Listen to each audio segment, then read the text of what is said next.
Oh, yeah. The Saturday night crowd at Bug and Booze was alive and kicking. The aroma of roasted peanut shells covering the floor blended with the lusty smells of women who only wanted two things: to get drunk and to get laid. Wesley Tuttle's mouth slid up in an easy smile, his favorite kind of woman. "Are you listening to me?" With deliberate slowness, Wes turned back to his companion. She'd asked to meet him hundreds of miles from Fairview. Least she could do was let him enjoy himself for a little while. This was his first time here, and Wes already knew it wouldn't be his last. He eyed the woman sitting at the table with him. With her upper-crust, snooty attitude and expensive clothes, she looked as out of place here as a possum would at a pie-throwing contest. It was all for show. Everything about her was fake. He knew more than most anybody about this particular rich bitch.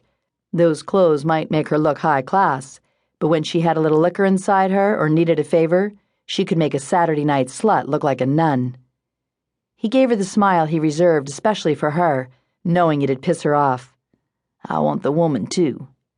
Shocked reflected on her face for barely a second, then a skinny, manicured hand waved dismissively. "Don't be ridiculous.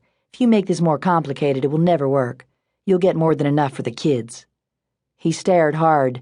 This point was non-negotiable. If she wanted him to do the job, she'd come around. Her eyes skittered away from his face. Good. She might be his employer for this particular gig, but she was scared of him, just the way he liked it. She chewed at her lower lip, smearing red lipstick over her teeth. "What do you want her for? Ransom?" A grin tugged on his mouth. "You know money ain't the reason I want her." Jealousy dripping from every word, she said, "What is it with you men? Her ass is the size of a double wide, and those boobs are freakishly large."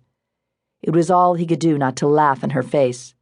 "If double wide trailers were shaped like her ass, I wouldn't mind living in one the rest of my life." The woman continued her rant. Wes ignored her, as he did most of the time. When she said something he wanted to hear, he'd tune in again. She was pissed he wasn't still trying to get into her panties. He'd been there and done that more times than he liked to count. Every time he made the return trip, he always swore he'd never go back again. But when he was horny, sometimes he needed the itch scratched without preliminaries. Given the proper incentive, this bitch was always willing. "Are you listening to me?" "I will when you say something worth hearing." Eyes flashed with a haughty fury. She reared back as only her kind could. Wes snorted, not one bit impressed with her highbrow attitude. "Listen, we may be in business together, but I ain't taking no shit off you. You tell me where I can nab the brats and the woman. I'll take care of the rest. That sure as hell don't mean we gotta be bosom buddies." Wes swallowed another snort, like she had any kind of bosom he could buddy up to. Hell, she barely had anything up top at all. Another reason she was so jealous of the woman. The difference between them was like an ocean to a mud puddle. The anger in her eyes seemed to dim for the moment. Talking business was one way to keep that jealousy under control. "They'll be hard to get to. She barely lets them out of her sight, and it'll have to be done somewhere out of the house. It'd take a tank to get inside that estate." Wes shrugged. "So, find a way to get him out in the open. I can get rid of anybody who sees me." "No, I don't want anyone killed. That would attract too much attention." He cackled. Hell, she was dumber than he thought. "You don't think kidnapping two little girls with that last name in this state ain't going to cause an uproar? Especially after what happened to their daddy? FBI's going to be on it like flies on chicken shit." A small bit of fear flashed in her face, and then she shrugged.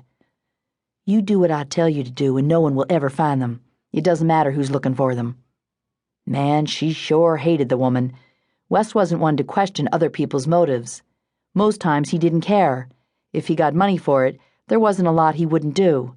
He'd always prided himself on having no limits. Took balls of steel and major smarts to do what he'd done most of his life and not get caught. He eyed the woman again. Hell, might as well make the offer. It'd be some extra dough and no skin off his nose. "If you hate her that much, I can offer once I'm finished with her." Her eyes widened with what looked like genuine shock. "I don't want her dead, you idiot. I don't want anyone killed." She leaned forward. "Understood?" Fine with him. He sure as hell wasn't going to do extra stuff he wouldn't get paid for. "Fine. I'll wear a mask or something. Don't know why you're so against killing all of a sudden. You sure didn't seem to have a problem with it when you got rid of her."